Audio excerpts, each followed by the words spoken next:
Je suis en train de parler de cette grâce que Dieu nous a accordée ce matin pour que nous puissions venir comme ça. Pas pour parler football, pas pour parler politique, mais pour son nom. Vous savez, cette grâce n'a pas été donnée à tout le monde. Bon nombre ont souhaité d'être avec nous ce matin dans ce culte, mais ils sont empêchés. C'est-à-dire, le fait que nous sommes ici présents témoigne que nous avons été comblés au départ d'une certaine grâce. C'est pourquoi je suis en train de bénir Dieu pour cela. Amen. Amen. Alors, pour ce qui concerne le message de ce matin, j'ai intitulé mon message comme suite: la victoire spirituelle, un combat de foi. Ce thème est tiré du livre de 1 Jean chapitre 5 verset 4. Avant d'ajouter quelque chose sur le sujet, j'aimerais que nous puissions prendre de nouveau la Bible. Nous allons utiliser des textes bibliques dont le premier se trouve dans l'épître de Paul aux Éphésiens. Et le second texte se trouve dans l'évangile de Matthieu, Éphésiens chapitre 6, verset 11 jusqu'à 12. On peut nous afficher le texte. Éphésiens 6, 11 nous dit ceci: Revêtez-vous de toutes les armes de Dieu, afin de pouvoir tenir ferme contre les ruses du diable. Amen. Éphésiens 6, 12. Car nous n'avons pas à lutter contre la chair et le sang, mais contre les dominations, contre les autorités, contre les princes de ce monde des ténèbres, contre les esprits méchants dans les lieux célestes. Amen. Amen. Amen. Qu'est-ce que je voulais vous faire voir à partir de ce texte biblique? Ce texte biblique vient la preuve qui montre que la vie chrétienne n'est pas une promenade tranquille. La vie chrétienne, c'est cette marche dans le contexte de lutte contre les dominations, contre les autorités, contre le prince de ce monde de ténèbres, contre les esprits méchants dans le lieu céleste. Si je peux me permettre d'aller un peu plus loin par rapport à ce que la Bible dit, je dirais que nous vivons dans un monde en guerre. Puisque nous vivons dans un monde en guerre, j'aimerais que cet aspect des choses soit pour nous une motivation. Une motivation pour chercher à expérimenter la victoire spirituelle. Amen. Amen. Prenons le deuxième texte. Matthieu chapitre 4, verset 1 jusqu'à 11. On ne va pas lire, c'est une longue lecture.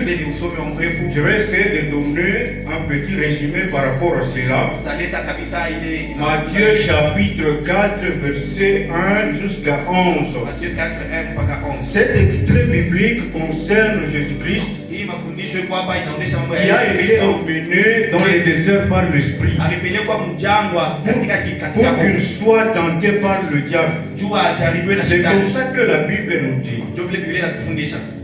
Il a jeûné 40 jours et 40 nuits. La Bible dit qu'il a eu faim. Et le diable, le tentateur, s'étant approché, il lui propose de changer le pierre en pain. Écoutez la réponse de Jésus.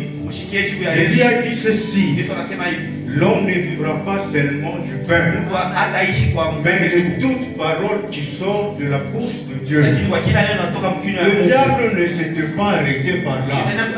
Il a changé de stratégie. Il a transporté Jésus dans la ville sainte. Et qu'est-ce qu'il lui a dit? il a placé Jésus sur le haut du temple et lui dit ceci: si tu es fils de Dieu, jette-toi en bas. Il a même utilisé les Écritures pour dire ceci, car il est écrit que Dieu donnera des ordres à ses anges pour te porter sur la main. Et Jésus lui a répondu, il est écrit que tu ne tenteras pas le Seigneur ton Dieu. Le diable ne s'était pas arrêté par là. Il a changé de stratégie. Cette fois-là, il a pris Jésus, il a placé sur une montagne très élevée et lui montra tout le royaume avec leur gloire. Il a dit à Jésus ceci: si tu te prosternes et m'adores, toutes ces choses-là, je te donnerai ça. Et Jésus lui répond comme ça: retire-toi, Satan, car il est écrit, tu adoreras le Seigneur ton Dieu, lui seul, et tu le serviras. Après cet extrait biblique, qu'est-ce qu'il y a eu? Après cet échange entre Jésus et le diable, qu'est-ce qu'il y a eu? Les anges sont venus auprès de Jésus pour dire quoi? Pour le servir. Qu'est-ce que je voulais vous faire voir à partir de ce deuxième texte biblique? Je voulais vous faire voir ceci. Derrière la victoire spirituelle, il y a toute une liste de récompenses spirituelles et matérielles. Et ce n'est pas seulement Jésus qui a connu la victoire spirituelle. Si je regarde dans la Bible, il y a un homme, c'est Joseph. Je sais bien que Joseph avait la promesse de Dieu. Maintenant, pour que cette promesse puisse se réaliser, Joseph était passé par cette formule. Joseph, à un moment de sa vie, il s'est retrouvé face à un dilemme qui lui a opposé de commettre l'impudicité avec la femme de Potiphar. Et Joseph s'était abstenu à cela. Et qu'est-ce qu'il a eu comme récompense? D'un coup comme ça, il est devenu la deuxième personnalité dans un pays où il a été amené comme esclave. Amen. Laissez-moi vous dire une chose. Bien que nous vivons dans un monde en guerre, la bonne nouvelle que je vous apporte ce matin, c'est que nous ne combattons pas pour la victoire, mais nous sommes déjà dans la victoire. Quelqu'un ne m'a pas compris. Je disais ceci, bien que nous vivons dans un monde en guerre, la bonne nouvelle que je vous apporte ce matin, c'est que nous sommes plus que vainqueurs par celui qui nous a aimés. Maintenant, qu'est-ce qui nous reste à faire? Ce qui nous reste à faire, c'est expérimenter cette victoire que Jésus nous a déjà donnée. Vous savez, il y a une différence entre chercher une chose et expérimenter une chose. Nous chrétiens, nous avons déjà Jésus-Christ qui a déjà vaincu pour nous. Tout ce qu'il nous reste à faire, c'est exprimer cette victoire. Alors, à ce sujet, j'ai voulu partager avec vous 4 outils spirituels qui vont nous permettre d'expérimenter cette victoire. Avant d'y arriver, parlons d'abord de la victoire spirituelle elle-même. C'est quoi déjà par définition la victoire spirituelle? La victoire spirituelle, c'est la conquête sur les luttes et les défis spirituels. Est-ce que vous êtes avec moi? Voilà, je vais essayer de donner Donc je vais essayer de rendre un peu plus clair la définition. C'est-à-dire, à chaque fois que je vais parler de la victoire spirituelle, il sera question de surmonter le péché. À chaque fois que je vais parler de la victoire spirituelle, il sera question de surmonter les tentations. À chaque fois que je vais parler de la victoire spirituelle, il sera question de renforcer la foi. À chaque fois que je vais parler de la victoire spirituelle, il sera question d'entretenir une relation avec Dieu. À chaque fois que je vais parler de la victoire spirituelle, il sera question de participer au plan de Dieu. À chaque fois que je veux parler de la victoire spirituelle, il sera question d'impacter positivement son entourage. Alors, comment faire pour expérimenter la victoire spirituelle?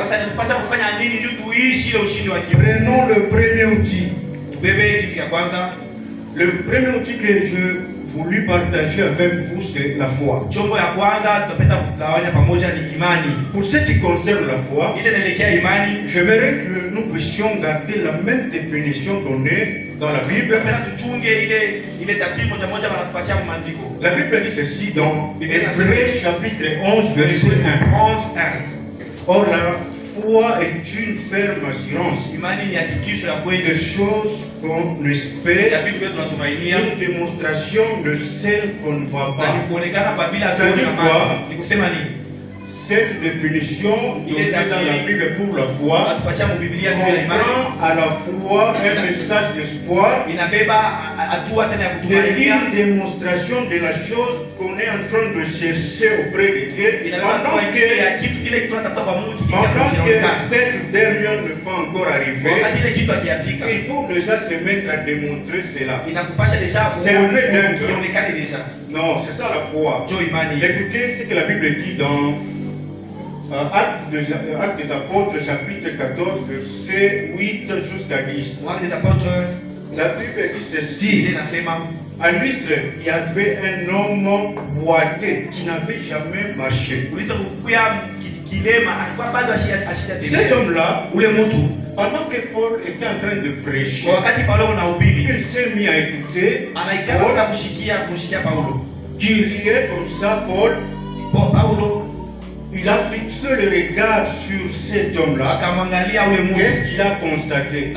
Il a constaté que cet homme-là avait la foi pour la guérison. Et un coup, Paul a prononcé le parole et cet homme a eu la guérison. Vous savez, quand je lis ces versets, j'ai découvert une autre dimension de la foi.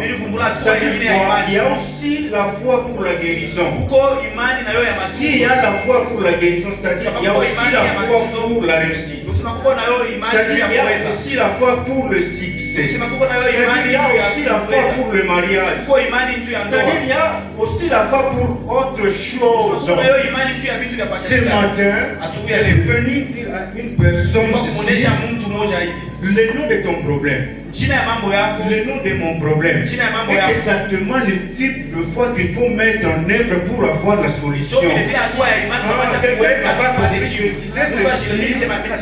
La nature de la maladie qui dérange votre foi est exactement le type de foi qu'il faut mettre en jeu pour avoir la solution. Alors, la foi comme étant le premier outil vient faire quoi dans cette quête qui consiste à expérimenter la victoire spirituelle? La foi vient établir un lien entre Dieu et l'homme. La foi, c'est un pont qui nous connecte à Dieu. Sans la foi, il est impossible de croire en Dieu. Sans la foi, il est vraiment impossible de croire en ses promesses. C'est la foi vient nous connecter à Dieu. Toujours dans cette quête qui consiste à chercher à expérimenter la victoire spirituelle, la foi vient fournir à l'homme la force d'agir conformément à nguvu la ya volonté de kutenda Dieu. kufuatana na mapenzi ya Mungu. Vous imaginez un homme qui se réveille le matin Analamuka asubuhi, prétendant avoir reçu la parole de Dieu, anazania kupokea neno la dit Mungu, ceci, inasema hivi, offre-moi ton fils unique. unitolee mtoto yako wa Et pekee. la personne se met à réaliser cela. Na mtu ule amekaa anatimiza ile. C'était Abraham. Ilikuwa ni Abraham. Abraham a reçu la parole pour dire que offre-moi Anashikia sauti le anasema fils unitolee unique. mwana wako wa pekee. Et Abraham se met à exécuter cela. Na Abraham Vous anakaa savez, anatimiza ile. vous savez c'était quoi à la Ilikuwa base? ni nini? C'est la foi qui lui avait donné la force d'agir conformément à la volonté Ilimpatia de Dieu. nguvu ya kutenda kufuatana na mapenzi. Amen. Amen. Prenons le deuxième outil. Chombo ya pili. Le deuxième outil que je vais partager avec vous, c'est Chombo ya pili tutagawanya pamoja entretenir une bonne relation avec Dieu. ni kutengeneza uhusiano na Mungu. Cette relation que je suis en train de parler ici, Ile uhusiano c'est tunasemezea hapa une communion entre ni kupatana entre Dieu et l'individu. kwa Mungu na Mungu. Cette communion Il doit est être authentique et inapaswa vivante. kuwa ya kweli na ya Ce kuishi. n'est pas cette relation que nous entretenons actuellement. Aina ile uhusiano tuna Tel que leo ya kufanya Aujourd'hui, Léo. nous vivons dans la volonté de Dieu. tunaishi mapenzi ya Mungu. Demain, Léo. c'est dans le péché. Dhambi. L'autre jour, on vit la volonté de Dieu. L'autre est là, le péché. Non, ce n'est pas de cette relation que je suis en train de Aina ile parler. uhusiano Je suis tunasemezea en train de parler de cette relation qui est authentique et ya vya kweli, vivante. ya vya kweli. Voilà.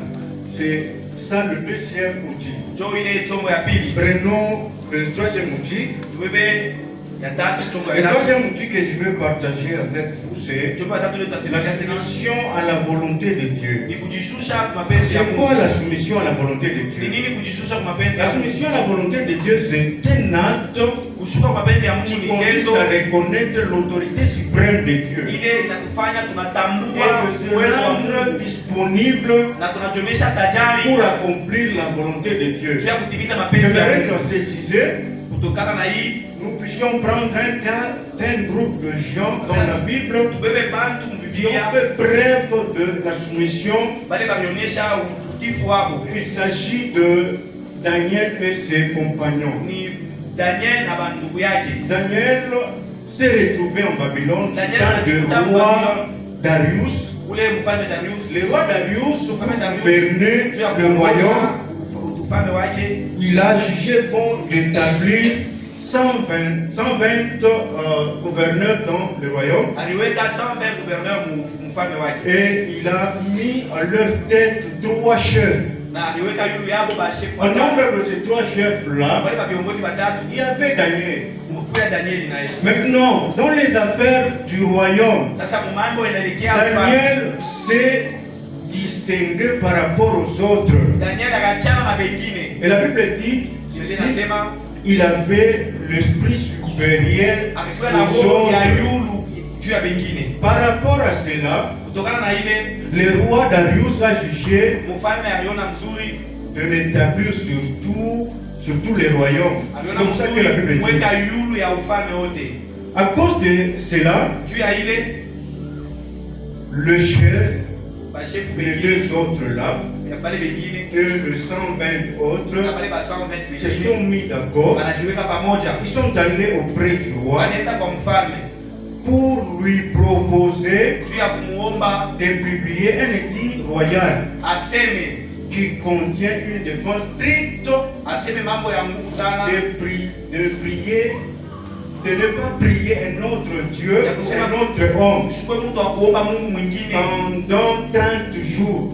muda wa masiku Et le cas contraire, na ule atenda la kinyume personne qui va prier un autre Dieu, mtu ataomba Mungu la mwingine, personne qui va prier un autre homme mtu ataomba Mungu mwingine sera jeté dans atatupwa la fosse au lion. mshimo la wasimba. Et Daniel qui avait l'habitude, comme toujours, Danieli naye alikuwa na zoezi de prier 3 fois le jour, ya kuomba mara 3 kwa siku. quand il a appris Wakati anapata que ile un décret royal a été publié, kusema mfalme alitangaza, il s'est glissé dans sa chambre yeye anajiingiza mchumba yake et il s'est mis à genoux pour na akapiga magoti prier juu ya kuomba et louer na son Dieu. Mungu wake.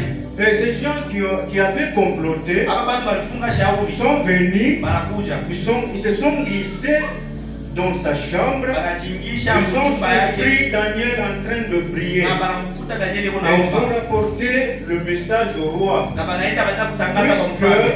le décret a été confirmé, Kwa sababu mfalme yeye alitangaza. Daniel a été jeté dans la fosse au lion. Na Danieli bakamtupa mshiko la wasiri. Qu'est-ce que Daniel a eu comme récompense par rapport à ce qu'il avait affiché comme attitude? Nini Danieli alipata kama malipo kufuatana na hali yake? Premièrement, Ya Daniel kwanza a Danieli profité de la protection divine. alipata ukingo wa Mungu. Non seulement qu'il a profité de la protection divine contre les lions, Haitapaka ukingo juu ya il a wasira. continué à œuvrer en Babylone avec le même titre. Akaendelea kutumika Babiloni Tout na ça, c'est ile moja moja juu il a fait preuve Alionyesha de la soumission à la volonté de Dieu. kujishusha kwa mapenzi ya Mungu. Il y a aussi ses compagnons, Kuko nabo bandugu yake Shadrach, Meshach et Abednego. Shadraka, Meshaki na Abednego. Ces gens Hawa watu se sont retrouvés en Babylone wanajikuta nabo pia kama dans Babiloni le temps du roi Nebuchadnezzar. kwa wakati ya mfalme Nebukadnezar. Nebuchadnezzar, lui, Kwa wakati ile par rapport à son organisation, mfalme ile kutokana na il ile a kupanga érigé kwake une statue en or anaweka na yeye sanamu et il a obligé à tout le peuple, na anaomba taifa yote quand ils vont entendre le son de la trompette, kwa wakati watashikia tampete na lia ils doivent se prosterner et inawapasha adorer kupiga magoti na kuabudu la statue là. kuabudu sanamu hii. Et ces gens, Na hawa watu Shadrach, Shadraka, Meshach et Meshaki Abednego, na Abednego ils ont fait preuve de la soumission kwa à walionyesha la volonté kujishusha de Dieu, mapenzi ya Mungu connaissant l'autorité de Dieu. kwa kujua mamlaka ya Ils se Mungu. sont mis prêts pour faire la volonté de Dieu. Balijiweka tayari kwa Rien que kufanya la mapenzi ya volonté de Mungu. Dieu. Mapenzi ya Mungu. Ils ont refusé d'adorer la statue d'or. Banakatala kuabudu ile sanamu. Et ces gens-là Na hao watu ont été jetés dans la fournaise ardente. walitupwa mumoto Par rapport à ce qu'ils ont affiché, juu ya ile hali walikuwa nayo. les trois hommes-là, Hao watu watatu ils ont aussi profité de la protection divine nabo balipata nabo ukingo wa contre mbingu le feu. kutokana na moto. Et ces gens-là, à partir de ces gens, Na kuanzia pale pale watu un autre édit royal a été publié mkata ingine ya mfalme iliandikwa reconnaissant le Dieu d'Abraham, disons de Meshach, kwa kumjua Mungu wa Meshaki, de Shadrach Shadraka et d'Abednego, na Abednego, que c'était lui le vrai Dieu. kusema ni yeye akuya Mungu wa kweli. Tout ça, c'est quoi? Ile yote ni nini? La soumission à la volonté de Ni Dieu. kujishusha kwa mapenzi ya C'est-à-dire Mungu. quoi? Ni kusema nini? Derrière la soumission Nyuma ya à kushuka la volonté de Dieu, mapenzi ya Mungu il y a aussi la récompense. uko malipo. Amen. Amen. Prenons le dernier outil. Tubebe hatua ya mwisho Le dernier outil, c'est la persévérance. ni kudumu. C'est quoi la persévérance? Ni nini kudumu? La persévérance, c'est le fait Kudumu ni hali de maintenir sa foi ya kuchunga imani et son engagement na engagement envers Dieu. kwa Mungu, Quel que soit ingawa le défi, mambo les échecs, kushindwa soit les souffrances. wala mateso. J'aimerais que nous puissions prendre à ces échecs un cas dans la Bible d'un Bebe homme neno moja mbiblia, mtu qui moja a fait preuve de persévérance. ule alionyesha kudumu C'est Job. ni Yobu. Vous savez que c'était Dieu qui était à la base du malheur de Job. Vous le Najua savez? ni Mungu alikuya yulu ya Est-ce mateso ya que vous Yobu. le savez? Et puis, vous savez que c'était Dieu qui était à la base du malheur de Job. Unajua kusema kwamba ni Mungu alikuwa yulu ya mateso ya Yobu.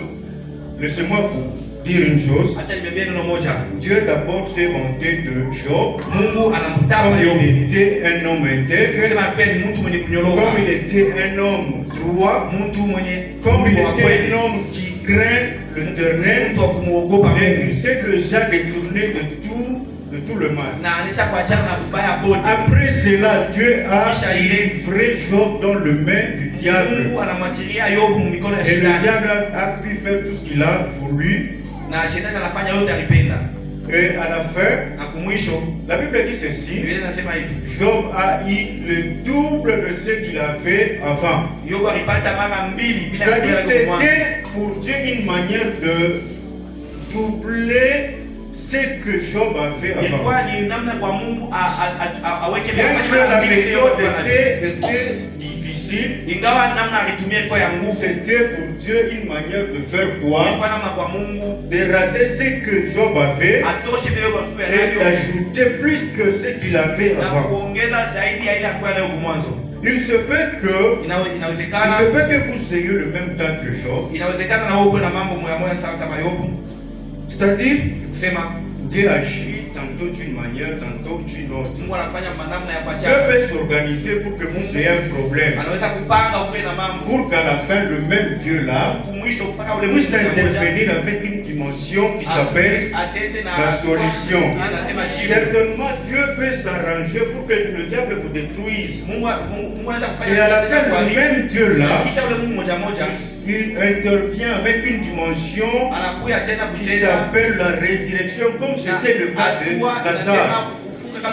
Dieu peut s'organiser Mungu anaweza kufanya pour que vous soyez négligés par tout le monde. usahauliwe na watu wote. Dieu peut s'arranger pour que vous soyez négligés par tout le Mungu monde. anaweza kufanya Et à la fin, le même Dieu na là kumwisho ule Mungu moja intervient moja avec une dimension anakuya na dua de la poussière, il retire le pauvre. ya Et mavumbi anatosha du fumier, il retire l'indigent. na mavumbi anatosha Et kwa le chini fait sana asseoir avec le grand. anamwikanisha na wakubwa. C'est-à-dire, ce matin, je suis venu Kusema asubuhi nilikuya pas pour remettre en cause tout ce que vous avez déjà fait comme effort pour vous tirer d'un problème. hapana juu ya kuangusha vile vyote kufanya kama nguvu Je ya suis kutoka venu mambo. ce matin pas pour remettre en cause toutes les prières que vous avez déjà Kuya faites juu jusque-là, kuangusha maombi yote umeshafanya pour mpaka avoir une sasa solution à un problème qui dérange votre juu ya vie. kupata jibu kwa mambo yanaangaisha maisha Je yako. suis venu plutôt ce matin Nilikuya asubuhi ya vous leo présenter un Dieu avec une casquette d'un Dieu compatissant. kuonesha Mungu ule Mungu wa Certainement, Dieu huruma. connaît le cas de tout un chacun Kwa kweli ici Mungu présent, anajua mambo ya kila avec mtu le yuko détail hapa. possible. Mungu anajua yote Et katika maisha il yetu veut nous aider. na anatamani Pour kutusaidia. preuve, la Bible dit ceci, Biblia inasema hivi, demandez et on muombe donnera. na mtapewa. C'est-à-dire, Ni kusema Dieu est prêt pour nous aider. Mungu ni tajiri ndio ya kutusaidia. Alors, qu'est-ce que vous cherchez? Sasa Mungu unatafuta nini? La guérison. Matunzo. Écoutez ce que la Bible dit. Mshike ile Biblia C'est inasema pas ces meurtricides que nous sommes guéris. kupitia vidonda vyake Vous tunaponyeshwa. cherchez quoi? Unatafuta nini? La richesse. Tajiri. Écoutez ce que la Bible dit. Sikia Biblia inasema Il s'est rendu pauvre anajifanya maskini pour nous juu enrichir. ya kutadirisha. Vous cherchez quoi? Unatafuta Le nini? succès. Success kujulikana. Vous cherchez quoi? La Unatafuta nini? réussite. Kuweza. Vous cherchez quoi? Unatafuta nini? Écoutez ce que la Bible Sikia dit kile Biblia inasema dans Jean chapitre 21, verset 21. Jean 21:25. Est-ce qu'on peut nous afficher le texte? Unaweza kutuwekea ile mkanda. Ok, nous avons le texte. Tuko deja na mkanda. Écoutez ce que la Bible dit. Sikia kile Biblia inasema Jésus a fait encore beaucoup d'autres choses. Yesu alifanya tena vitu Si vingine on vya les mingi. écrivait Kama en bataka détail, kuviandika je ne vyote, pense pas que le monde même pu contenir le livre qu'on écrirait. siwazie kama dunia ikasha kubeba ile kitabu yapasha kuandika. Musema mambo yao. Donc, mon cas à moi Mambo a yao. déjà été traité par Jésus-Christ. Yesu Il était vivant. alifanya deja wakati Il n'y a akakuja. rien qui soit nouveau. Hakuna kitu sasa kimoja C'est-à-dire, sasa. dans ce que Jésus a fait, Mupile Yesu alifanya. dans beaucoup d'autres choses que Jésus a pu faire, Vitu vya mingi il vile y Yesu a alifanya. votre cas, Mungu mambo il y a yao. aussi mon cas. Mungu mambo yangu. Tout ce qui nous reste à faire, Tunafikiria c'est expérimenter la solution que Jésus a déjà mis. ni à notre kuishi tu ile disposition. ushindi Yesu alisha Tout kutuwekea. ce qui nous reste à faire, c'est faire quoi? Expérimenter Ni la kuona na victoire, kuishi ile ushindi, c'est expérimenter la ni solution kuona ile ujibu que Jésus a déjà Yes. mis à notre alisha disposition. kutuwekea. Amen. Amen. C'est-à-dire quoi? Sema nini? Du début de mon message Mwanzo ya ujumbe jusqu'à la fin, na mwisho je suis venu vous présenter nilikuwa Dieu kumionyesha Mungu, comme étant un Dieu kusema compatissant. Mungu wa huruma. Il connaît anajua cas de tout un mambo ya chacun. kila mmoja, Il connaît les problèmes. anajua mambo, Il connaît la maladie qui nous anajua dérange. magonjwa Et il yanatuhangaisha, est prêt pour nous aider. na iko tayari kusaidia. Amen. Amen.